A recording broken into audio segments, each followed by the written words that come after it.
No, it's all right. The dog got wonky. All right, it was bothering me. Anyway, carry on. I actually met a chicken called Wonky once, but again, story for another time. We are here to launch our sort of like little fun video series, podcast, call it whatever you want, that is called Sarah Vogel, where the conversations have no name. We have a little theme tune, do we? I haven't learned yet, so let's go for it. It's where the chat has no name. Where the chat has no name.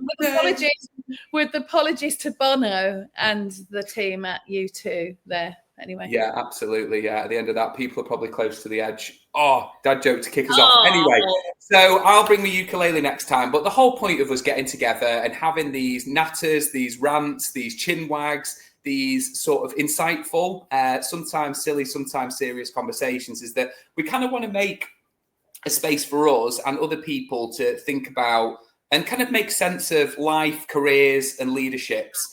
One detour at a time is probably the best way to put it. And that's certainly a guarantee that we can give alongside hopefully some nuggets. It's a money back guarantee. If we don't go off topic, you get your money back. Yeah. Not that you've paid for this, but you get your fake money back. Yeah. We do live in an ulterior planet that is called a tangent. That is where we're from. But hopefully, that's our sign. through some of our chats, people will pick stuff up. But I think the first thing is really, Sarah, that there'll be people, I think, in our networks or people who click on this video who will have met you and I or know who we are or got to know us through our sort of like profiles, maybe through LinkedIn and other bits. But I'm just going to throw over to you. I mean, I feel like I've known you my whole life at this point, but just for anyone that's watching, who are you? Who are you? Okay, well, when not that long ago, I discovered, talking about knowing me your whole life, that I'd been training for exactly the amount of time that Jason's been alive. Yeah. Actually, we'll just draw a veil over that. So, I'm Sarah Vogel. I am a co-owner and co-director of PDA Limited. We've been going about 31 years. I live in Birmingham. I've got 2 kids, both of whom still live with me, but they're adults. So I live with my husband, my daughter, my son, his girlfriend, and their baby called Phoenix. 3 cats and a visiting cat that we call Billy. And I won't go into more details than that. Yeah, when you went 3 cats and I thought you were going to go, and a partridge. A partridge. No, we haven't got a partridge, but we do get quite a lot of other birds. And of course, Phoenix is a bird. Yeah, amazing. Well, Sarah, so that's a little bit, but more, I mean, I'm always interested to hear it because I think there's bits that we learn from each other, but your sort of work background then. So obviously you do what you've done for, we've got the same amount of life. Well, you've got the same career experience as I've got life experience that we've established. Right. But where did it all sort of like kick off? I know where it kicked off, but where did it all kick off in regards to you working and then fast forward us through to today? Yeah, okay. So I wasn't sure what I wanted to be when I grew up. And I'd done Saturday jobs, as indeed we used to in those days, probably illegally. So they were all in retail establishments. So I had a friend that I was at school with who I met on the train once, and she was going up to Peter Jones in Sloane Square in London. She'd got a job on their management training program, which was for people who had O-levels at the time. And I thought that sounds quite good, actually. So I applied to lots of department stores, and long story short, I got a job in Selfridges. I didn't get a job on a management training scheme. I just got a job as a sales assistant. Went through supervisory training, management training. And at some point, I was invited by the training department to run some training courses on customer care.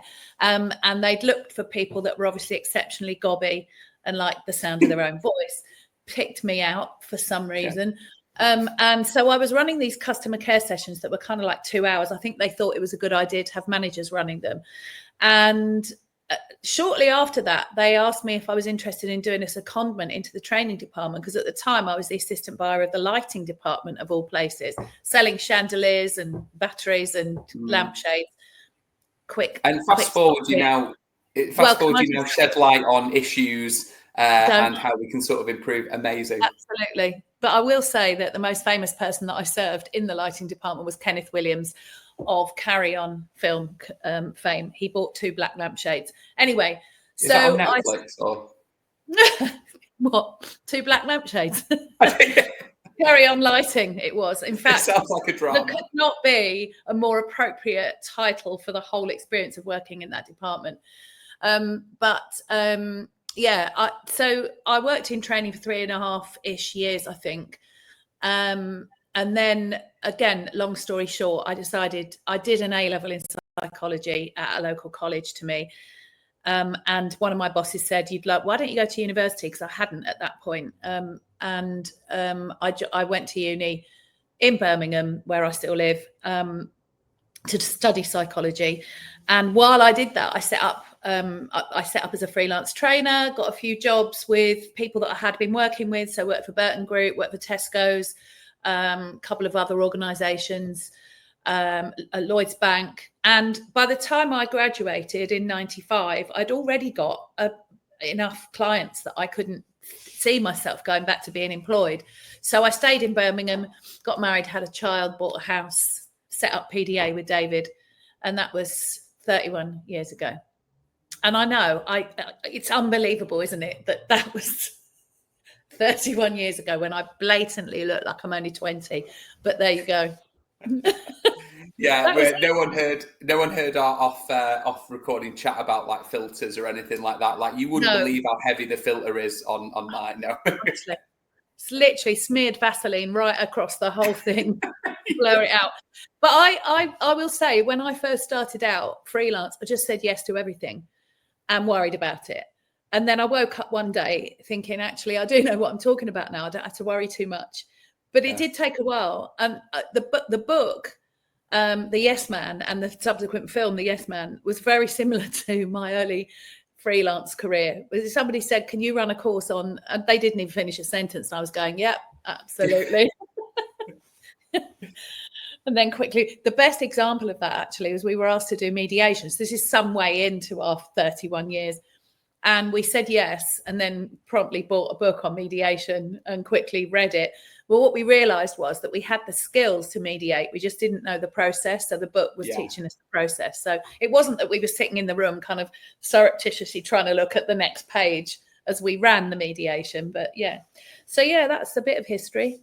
No, definitely. Well, that happens for a lot of people, doesn't it? I think a lot of the things we talk about or do in life and in workplaces is kind of, it's stuff that's already there within people, isn't it? Or their experience or their brains. And sometimes it's just drawing the dots for them, not necessarily adding method, because I think we like a little bit of method and madness, you know, sort of finding things in the messy. But, you know, there's a lot of things that we do where people do know it or haven't realised that they do. And sometimes there's just a little switch or a little something here and there, because obviously you do a fair bit of coaching as well, if you just touch on that.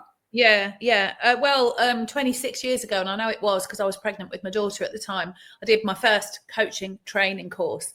And originally we'd intended to do it as a way of improving our facilitation skills. But as it happened, when you build the field, they come.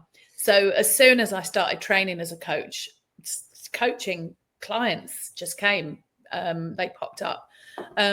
And it was interesting because some of the people that I trained with were all, I'll start the coaching when I've got my business cards, when I've got my website, when I've got my leaflet, when I've got, and I just started coaching because that's what they wanted us to do. They said, just start getting clients. When we were halfway through the first course, you know, enroll people. And so I did. I'm very good at it. Bizarrely, I'm quite good at doing what I'm told. My A-level psychology teacher just said, if you do this, you'll get top marks. And everybody else was kind of going off piece. And I was like, well, she told us we get top marks and we did that. So I just did it and I got top marks. So yeah, I'm quite good at that. One of the things I will say about my career though, and this is quite interesting for me because I used to be careers link governor in a couple of schools. And that was, and when I spoke to students, you know, young people about it, I'd always say, don't be afraid of having an organic career, because mine has been organic. Just say yes to stuff. Do you want to come and run some customer care training for us? Yeah, okay.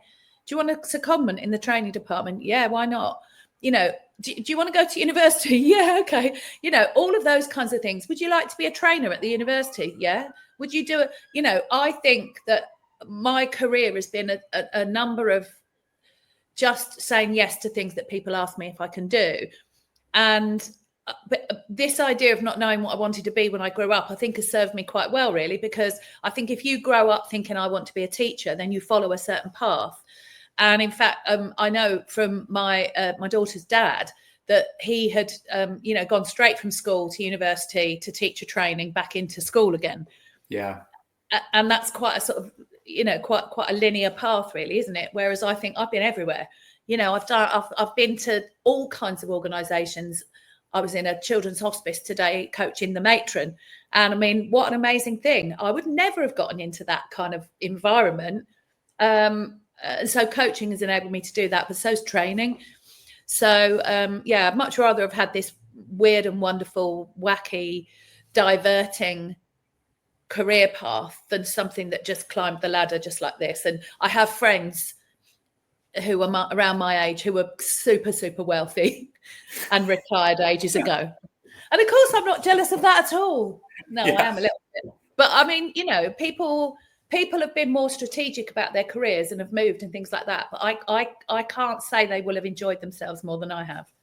Yeah. Well, you can only be yourself, can't you? And I suppose when you sat in chemistry with Richard Branson, it's people go in different directions there, maybe. But it's interesting because something that you said there that is something I've recognised about myself recently. So I always like that thing where you're sort of say, it's like yes to things, like, yes, can I do that? And like pick it up. And I suppose something for me to share about myself where I didn't, but have over the past couple of years is that I always knew I wanted to do certain things and I would talk about it.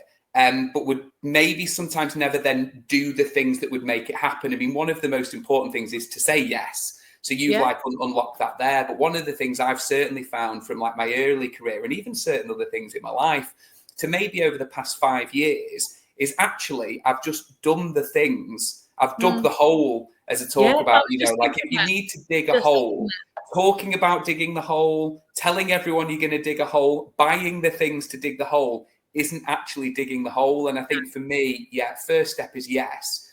Yeah. And I think another thing that you said there that like really resonates with me as well was where somebody sort of said like, could you do the sort of like mediation, for example? And I think sometimes we're the worst at unlocking our own potential. And actually that's like the first barrier and sometimes like conversations that we need to have. And what I've realized is that I find it really interesting that people talk about fake it before you make it. And my reframe on that is that I need to practice being it to be it. Okay. So for you kind of were halfway there, but then you put yourself in the position where you can continue to practice working on mediation or teaching it or bring people on to that moment, as you said, where you wake up and go, oh, do you know what? I think I actually know what I'm doing here. Yeah, and it wasn't because you were faking it. You were just practicing it until you were it. And I think it's also about learning on the job, isn't it? I mean, there is an interesting statistic that suggests that women wait until they've got 100% of the desired characteristics to apply for a job, whereas men will be, they'll go for it if they've got 60 to 70% of those characteristics. And I think that's one of the many reasons why women don't tend to end up with the same salaries, because men will tend to negotiate their salary when they first get the job, whereas we're pathetically grateful and say, I'll do it for half price, and I'm not speaking for all women here, and it may well be that women younger than me don't do that anymore, but the research that I've read suggests that we do, do things a bit differently. So I think there is something about a sensible way of saying, I think I can do that, rather than the Catherine Tate character who says, yes, I can interpret 15 languages in this meeting, and she can't. I don't know if you remember that sketch, but those of you that are listening, if you are listening, go and watch the Catherine Tate character who says, I can do that, and then obviously can't do any of it.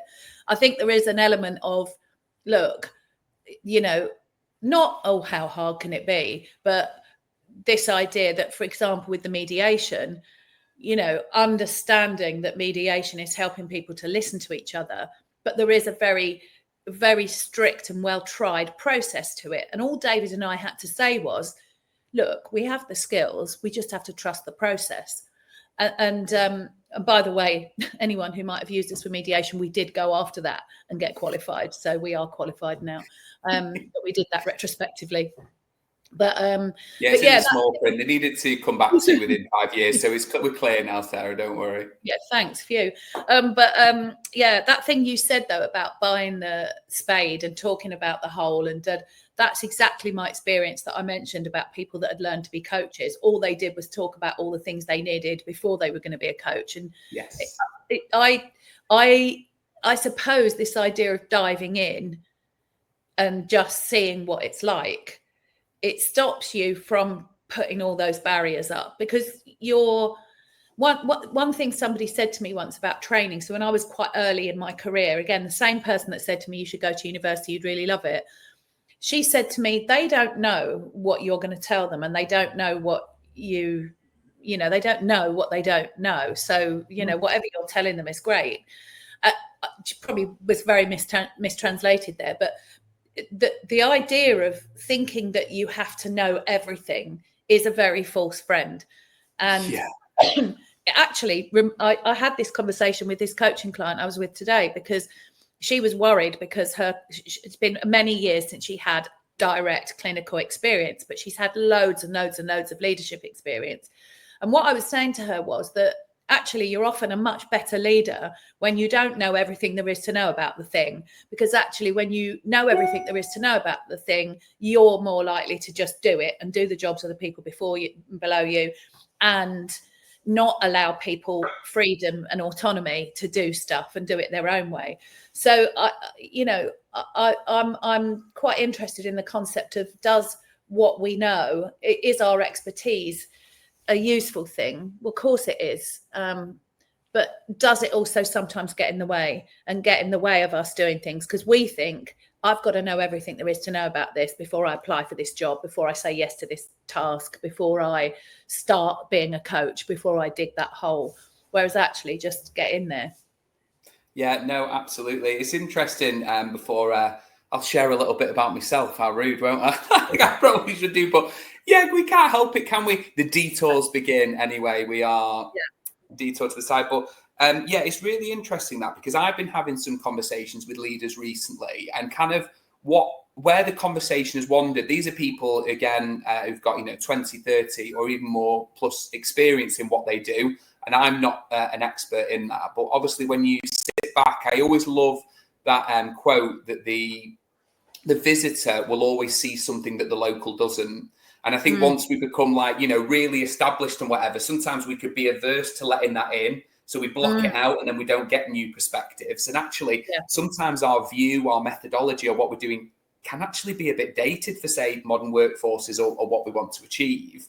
And another thing that's interesting, which people may have seen before, I really, really like, there was a German advert that they did. So it was like a public service, advertisement, and it was actually around like speed awareness. But what they actually did at the beginning, and you may have seen it before, Sarah, is where it invites you to count the amount of times these basketball players pass a basketball in the video. So obviously what you do is you watch them. There's about 5 or 6 of them. They're moving around quite quickly, and you count the passes. As it sort of finishes, it goes, how many times did they pass it? People obviously guess the number. And then after the number is revealed of what the answer is, it asks you, did you see the dancing bear? And it rewinds the video. And actually what happens during the video is literally a man dressed as a bear moonwalks in the sort of background and through the basketball players that are doing it, and pops out like the other side.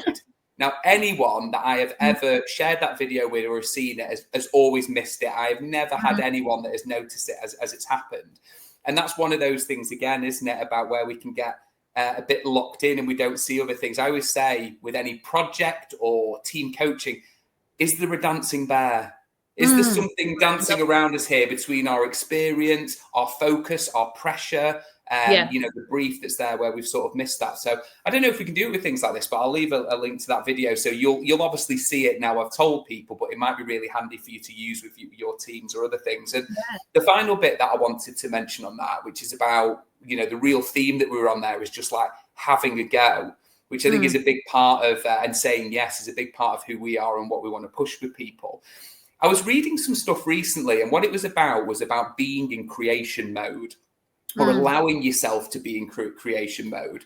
So typically what it is we sort of dictate our behavior on what we think could happen, so the predicted future, or what has happened before, which is the past. Yeah. So a really easy example that I came up with is there's this place where me and you want to go, Sarah. So it's like this museum or maybe somewhere where there's a play on. We really, really want to go, and I think people actually are still affected by this post sort of lockdowns and stuff. But I'm going to be the main person that's going to get us there. But when I think about like the sort of like future, I start going, oh, do you know what? It'd be an absolute pain to park. Like it's going to be an absolute pain. I always get like riddled with anxiety. It's rubbish. I don't know what to do. I've driven places and I've driven back before. I just won't bother. Or we've maybe been to a play before, or you're thinking, do you know what? I've been with Jason before and his recommendations are terrible. I can't watch SpongeBob 3. Like, do you know what I mean? Jesus. With the thing, so actually, you don't go or I don't go. But if we allow ourselves to just say yes, just be in the moment, just go for it. And if you think of every probably brilliant experience you've ever had, it's just because you arrive there. And that means you're in creation mode where the possibilities just present themselves. Yeah. And actually, by allowing what we think will happen or what has happened before, not even getting there, we never get to that point of having a go. We never get to that point of new experiences. We never get to that point of, I've done this for 20 years. I've never thought of doing it this way. I've done it. And now we've increased the bottom line, or engagement has gone up, or my team are more connected to me. So something I'm really interested in what we've been talking about there is like, how can we get ourselves in creation mode, and sometimes what's stopping us? Yeah, it's a good point. What that triggers for me is giving things time to work. So perhaps we don't give ourselves enough time when we're creating stuff to make the mistakes and learn from it, because the world seems to demand instant overnight change and instant overnight results. And I think this is the trouble with governments and new bosses and whoever else it is, whether it's us or whether it's someone else, is that they've got to make their mark, or they've got to try and get these results really quickly. But I think sometimes things do take a bit longer, and you can have many successes on the way. But actually, how long does it take to actually turn things around? And actually, when you're creating, is not to put pressure on yourself to have changed the world overnight or change your organization overnight. I suppose what you've got to do in that mode to reduce the amount of fear and anxiety is to ask the question which we love, which is, what's the most important thing we should do? Or what's the key what would make the most difference for the least effort? What would get us the most bang for our buck? And I think, going back to this coaching client today, one of the things she did, which was the first thing she did when she joined the organization, was have a one-to-one with every single member of staff. Now, that probably took her a couple of weeks. Yeah. But it was an investment, because not only did she learn about them as people, but she learned about the history and culture of the organization, and she got more information than she'd got when she was being interviewed about what some of the challenges were. So I deviate slightly from the idea of creativity, but I'm pretty sure that the world of work doesn't always encourage people to try things out and see if they work. And if they don't work, try something else. I don't think it encourages it necessarily. And I'll give you two examples, actually, of where that's really not worked out well. Yeah, sure. And I was actually brought in to do some thinking outside of the box training. One was for a global. It's nice that the people let you out of the box now and again, isn't it, Sarah? We let you out now and again. Working outside of the box, blinking into the light, So one of them was a research team at a global pharmaceutical company. And what I didn't know was that pharma companies, and probably lots of other things, people that innovate, actually have to have a lot, like they might have to have, say, 30 potential new drugs in the pipeline for one to pop out in 20 years' time.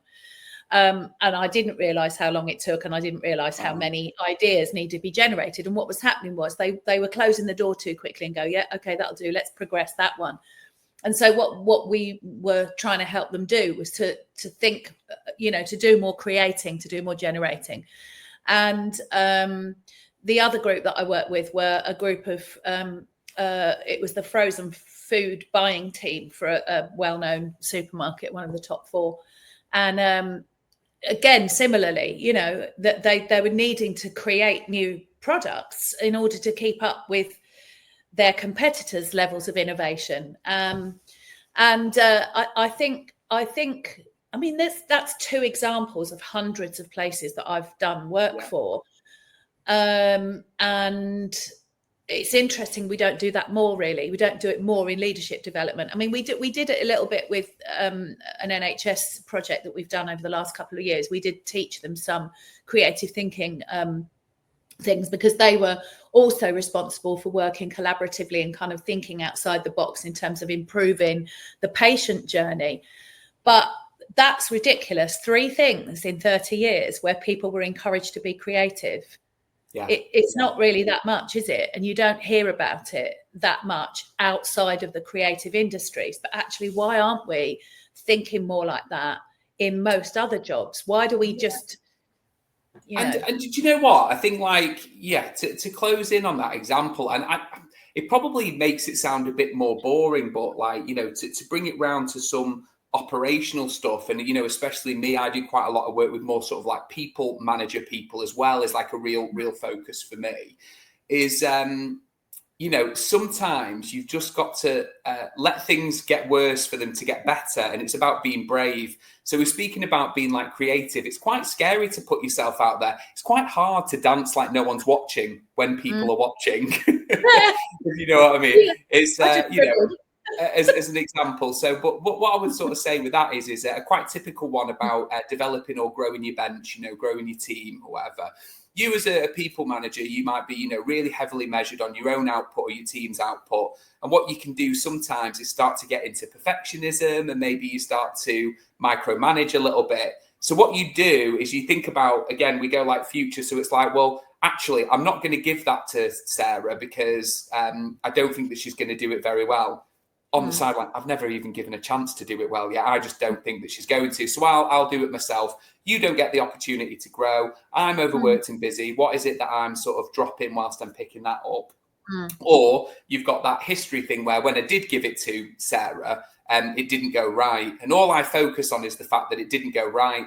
Not maybe that I didn't have a part to play in that and giving you sort of effective feedback and things. And actually, probably one of the best things to do and to realise is that if we just say yes to ourselves and others, if we go into creation mode, if I give you that thing and have regular, real, authentic conversations about where it's going, actually, you might notice that you weren't doing it correctly. And the only way to do something right, I believe sometimes, is almost to do it wrong first or be given examples of where it's gone wrong.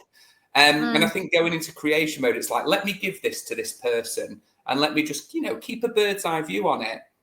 Yeah. And how wrong does it need to go until I step in? And sometimes it might just get to here and you're just about to step in and have that conversation, but that person has that self-realization, which you probably did 10 years ago when you started in whatever sector it is that you're doing. They course correct it and they move it in the right direction and get it right. And you start building people who are the next you. Not clones, we don't need, me, Ron Weasley and sort of Chris Evans who've got the gingers covered, but we don't need any more. But you know what I mean? And you can start to create people that are in there. But I was going to say, Sarah, I think for the people, I will just introduce myself. So I am Jason Casanova, I think. I still am. It says that on the label. It does say on the label. I was a little concerned. I was just looking at that in the bottom corner, which would be typical me, and I can't decide if that's lowercase j, Asen with a then a sort of caps C, which would be typical me, but maybe it's just how it comes up on the screen. Yeah. But, I am Jason. I am a human. I'm an earthling, for a start. Equally, I'm trying to think of things to share like you did. So I am a dad. I am a husband. I've got 2 awesome kids. I've got a lovely wife. We refer to ourselves as Team Pizza, and we all have a topping name, which kind of changes every couple of years. And maybe I'll share that. No, maybe I'll share that in the future as a little bit of a teaser. Okay. I said that's a tease. Yeah, no, it is. I've always been pepperoni anyway, so I'll let Okay, everyone know that, thank if you you. know what I Thank mean. you. I'm sort of based like you, UK, Manchester, specifically Stockport. And I suppose my key things in regards to sort of my career, to give like a really sort of short burst of that, is that my roots very much started in supporting people. So I have an absolute obsession and continue to work tirelessly within housing, which is a sector that I truly believe in, helping people and communities be the best version of themselves. I am a trained social worker, even though I didn't end up going down that route and continued sort of in housing. And I suppose what I would say really to bring it full circle is, after a sort of decade of specifically dedicating my life to supporting people who are experiencing homelessness, I moved up through the ranks, as most of us do, and I realised that I was moving further and further away in some of my sort of like leadership roles from what I truly wanted or enjoyed and I was good at, which was essentially supporting people, and more importantly, I think, is helping people to think differently so that they can help themselves. And I think that that's kind of like an empowerment tagline that's kind of always stuck with me, really. So obviously, as that happened, I didn't realise that I was doing it anyway at that point. I thought I'd moved away from it, but I had a complete career change then. So I went back to the beginning, really, down to the bottom of the chain of the hierarchy in what we would call, I suppose, organisational development or organisational design. My specific focus to start with was always around sort of colleague experience and well-being. And then just move then through to what high performance looks like, what highly engaged colleagues look like, what cohesive collaborative teams look like in broader and bigger businesses. And kind of you sort of shouted out before, Sarah, where you were saying like you got the opportunity because they needed maybe someone who was like a bit gobby. Maybe I was just delightfully gobby as well, and got the opportunity to start doing workshops, learning experiences and opportunities with people. And I suppose really to leave that and fast forward to you and I, Sarah, and probably why we're on this video today is that I was really fortunate to cross paths with you as a trainer, as you taught me. We continued our working relationship and then even put yourself out there for me to go and deliver things for PDA. So I'm an associate of PDA. It's been amazing to be part of it. And you kept talking about David before. We've got to get him on as like a guest at some point. But it's not really like a guest. Like he should just be here. Chances of that happening? Yeah, maybe. Or maybe we need to get a cardboard cutout. Yeah, we could have a cardboard cutout. I could have a photo of him, I guess. I might have a photo of us that I showed to one of our other associates, Tasha. And it was us probably in the early 90s. And she went, "Oh, look, all that collagen on your face." Because they were all, it's quite funny, really. I didn't know what collagen was. Yeah, everyone gets collagen and shoves it in their brew now. So it's from faces to brews and back again. I'm actually 93. I think that I love the fact that actually that example of asking you to do something for us, that was really taking a punt, and that was a very much an obeying my instincts thing. My instincts told me, I've only seen you do this once. I mean, ridiculous. There are people that I have seen do things dozens of times that I wouldn't have sent in. So I think sometimes, and maybe this loops right back to the creativity and so on, is that sometimes you have to trust your instincts, don't you? You have to say, I think it'll be okay. Yeah. And what's the worst that can happen? And other sorts of things that we tell ourselves like that. So, and also, I think there was something else that when you're talking about the reason why managers don't give things, or, people like me don't give things to people like you, in that instance you were talking about, is this idea that that you get hijacked, you get held hostage by the idea of perfection. So it also links back to what I said about knowledge. If I don't know everything, and if it's not going to be perfect, I'm not going to do it. The coaches who wouldn't do the coaching, and I think I was recording some things this week because rather than sending out paper, I decided to just record myself over some slides saying, this is what Bear Leadership's like, or this is what Fierce Conversations is like. I quite liked doing it. It just felt like a different way of presenting stuff to people that had asked for some more information. And it was far from perfect, far. But I remember shouting out loud to no one in particular who was in my kitchen, well, that'll do.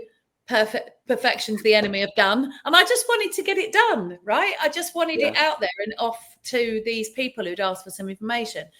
And you know, I when we talk about, and I can make a connection here with something we were teaching about resilience, and that actually, you know, part of being resilient is not to hold yourself to impossible standards, because that can be incredibly stressful.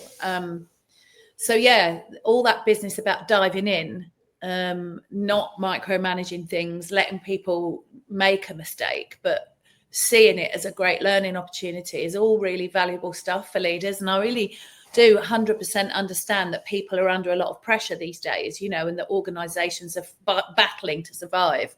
But we mustn't throw the baby out with the bathwater. We mustn't stop being creative and instinctive and generous with our opportunities for people that you know, need to grow as well. Otherwise, we'll find ourselves in the position that JCB did a few years ago, where everyone with all the experience and knowledge retired, leaving nobody except apprentices. I mean, I might have exaggerated that slightly, but apparently it took them 8 years to recover from that skills gap. And so, you know, what can we do as leaders to be less perfectionistic, less controlling, allow some creativity to blow into our workplace, and kind of, you know, let people experiment with things. Otherwise, it's just going to end up being, well, you know, we will end up being controlled by not HR. What am I saying? We control AI was the other thing I was thinking, you know.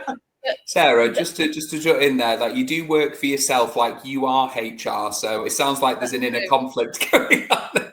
I know, I'm everything. I'm literally everything. That's the problem with running a business, isn't it? Is that, you know, 1 minute you're making the tea and the next minute you're trying to create a strategy. And marketing, you're marketing director today. I am marketing director, you know. But I think this, a lot of the things that leaders don't do, they don't do it because of the fear that the hole that they're been talking about digging is not going to be the right hole in the right place, or it's not going to be, you know, it's not going to look right, or people are going to judge it really badly. And I think we do spend a lot of time, you know, in our heads worrying about what people are going to think, instead of just going, come on, let's just dig it, let's just have a go, let's just see what happens when we dig. Yeah, no, completely. That, dear fellows, was how the water main got burst in Hallgrave. Just dig there. There seems to be gallons of water flying out the floor. Just keep digging. I believe it. What are these bones? Mum. Well, and then you keep digging until you get to treasure, don't you? But yeah, no, it's one of the things I talk about a lot, which is probably more of a personal thing rather than professional sometimes, is that I like this idea that it's the cracks in perfect that make things beautiful. And I think that's... Hey? The Japanese thing where they put they make the cracks really obvious, the gold. I'm not sure what it's called something, isn't it?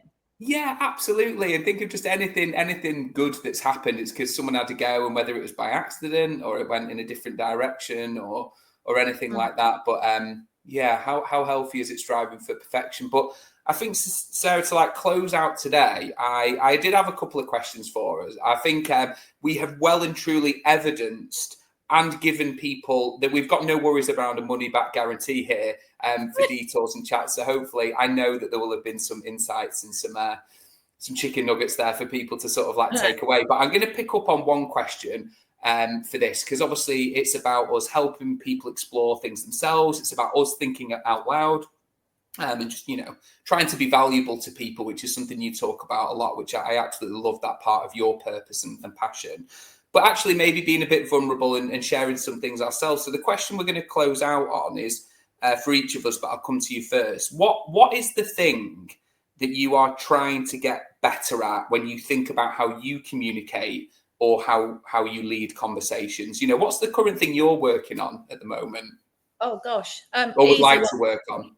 No, I am working on it, and it's a bit of a lifetime thing, is I think that I'm very, very patient with all of my clients, and I'm working on being less impatient in my life outside of work, because I can be,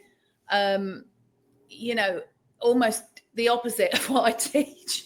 This sounds terrible, doesn't it? But I think when my nieces were young, and they used to come around and do baking, my sister-in-law and I, if she was taking pictures of them doing the baking and decorating cakes and decorating biscuits and things like that when they were really very little, she'd say, I don't want the hand of interference coming into this photo, which would be me trying to move them into a place where it wasn't making a mess, or where, the pattern they were trying to put on was a bit more tidy. Having said that, I think it's a lifetime journey for me. You can't teach fierce conversations without trying to put it into practice. You can't teach influencing without trying to use the models. And I think for me, it's I'm a better listener because I'm a coach, but also sometimes I don't always achieve what I teach people to achieve. So that is super vulnerable for me. I hope it doesn't come back to the idea of you didn't know how to do mediation. You went ahead and no.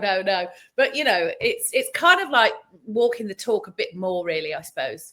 Yeah, and it is, isn't it? It's so interesting. I can honestly, hand on heart, say there will be people that are watching this that are going, when I turn up at work, I turn up like this. I'm on it. I'm this. I'm learning. I'm implementing things. And then you get home and it's like, oh, I've shouted at the kids. I didn't bother doing that. I've been telling myself that I won't do things for other people, and I've agreed to 3 things I don't want to go to. And I've we kind of let it down. But I think you sharing that, and I think that's probably the purpose really of like our pod is that, again, we've spoken about it. You're just striving for progression. We're not pretending to be perfect. And do you know, for me, I don't trust anyone where everything is just all good. There's got to be some balance in everything. That is where true sort of like, that's where it is authentic, and it is sort of real, isn't it? Yeah. And it's a bit like, I think the learning process for human beings is a bit like what they say about a broken bone, and that is that it heals stronger than if you hadn't broken it. And I think sometimes, going back to what we said, if you've messed something up at home, but you make it better, I think they said the same thing about customers. Customers who have a problem that is resolved by you become more loyal than if they just come in, bought it, gone away and been happy. Yeah. So maybe that analogy fits with this idea of us working on ourselves as well. And it fits with my values to say we're not perfect and we're always working on ourselves, because we're trainers, we're in learning and development, we're coaches. We also go on courses, we have coaches ourselves, we do the work, we have therapy. We do all that kind of stuff because we're flawed like everybody, and we're working on it. Yeah, we've got to keep ourselves topped up to go like, come on to me. We've got to keep ourselves topped up, haven't we? Like, I always think of you remember mobiles back in the day? I remember my first mobile, it was 10p a text. And it's like sometimes we're out as leaders, or us in what we do, and we're sending those texts here and there, and it's 10p a go, and that credit goes down. But we've got to top up, whether that's well-being, whether that's learning, whether it's staying abreast of things. So you're completely right. What is the thing for me that I'm working on at the moment, or would like to sort of do in regards to my communication? I think one of the things that I'm looking for, maybe this is quite interesting. We always end up going down a coaching route, don't we? But maybe this is actually a wake-up call that I'm striving for perfection that I don't need to. So I suppose what it is one of the things that has been a lifelong thing for me is that my natural go-to, my default setting is people pleaser. That is absolutely where I'm at. What I've probably learned over years through work and life is actually that becomes quite a detriment to yourself. And actually, when you want to lead things, make a difference, when you work in and managing large teams, being a people pleaser sometimes puts you in a situation where it's actually really negative, and it's the worst thing that you can do for people. So there's probably times where I've then turned it up on whatever the other level of that is. So rather than people pleaser, it's maybe been quite direct. Yeah. And actually, what I've been thinking about myself is, am I giving enough of a constant? So is this sort of is this that sort of like a baseline? And we might wiggle a bit here and there, but at least I've got a baseline. And I think actually by trying to find something that's bang in the middle, am I actually really looking for perfection? And the reality is that I just need to be aware that I'm a people pleaser. I need to be conscious that there's times where I need to be assertive or very honest or give clear direction. And actually, it's okay to go between the two. So I suppose that's something I've just been thinking about recently, but not really processed yet. So, yeah, it's been nice to actually just tease that out for myself. And hopefully with people watching today, there's things like that for them where they've listened to something we've said and gone, oh, let me just take that little globule that's just come out of my brain there and I'll have a think about and work on that, because that's the point of this, isn't it?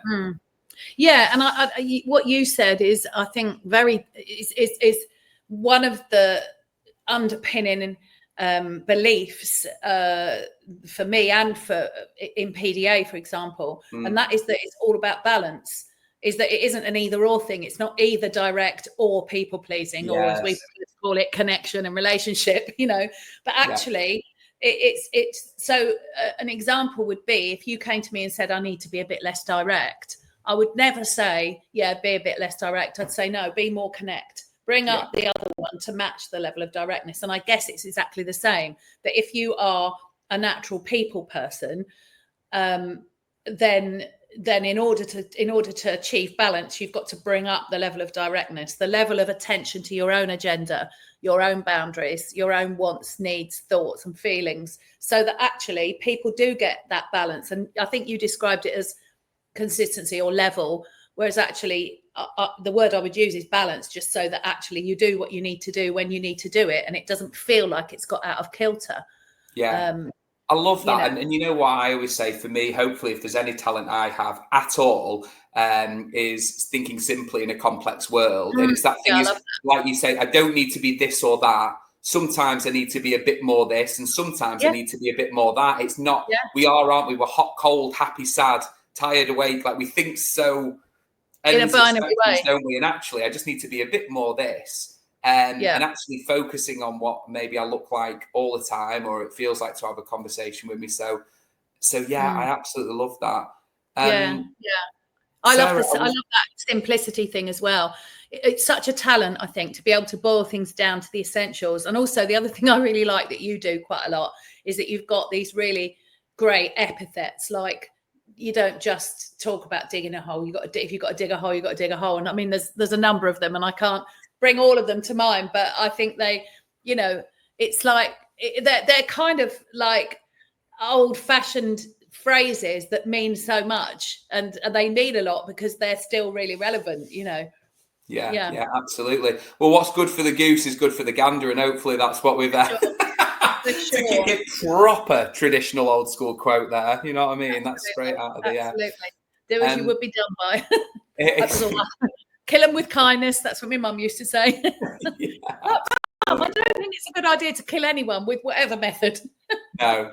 But if you're going to, kindness always helps. I think that would be definitely, not the killing, but definitely the kindness would be a good thing for us to focus on in a future episode. But I think, Sarah, like we've been on our conversational journey. Our goal, as we said, is to help people make sense of life, careers and leadership, one detour at a time. I think we've arrived at our destination. I think we've had some amazing detours, and I suppose it's within our gift now. Like, do we jingle out with the where conversations have no name? When the chat has no name. I think your homework is to go and listen to that song by U2 called Where the Streets Have No Name.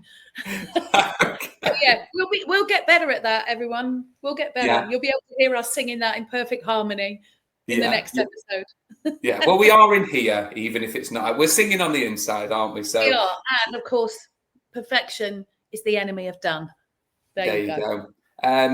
Do it, and then I suppose we just go to the end. If anyone likes some of the stuff that we've chatted about, obviously we'll be trying to boost it out anywhere. So me and Sarah are all over the show, especially on sort of like LinkedIn and some other bits that you might see. So you know who we are, you know what we talk about, and we'll look forward to seeing you in a future one.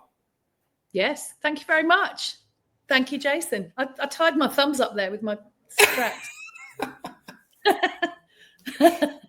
Cool. That was a fun chat. It was good. That's nice to get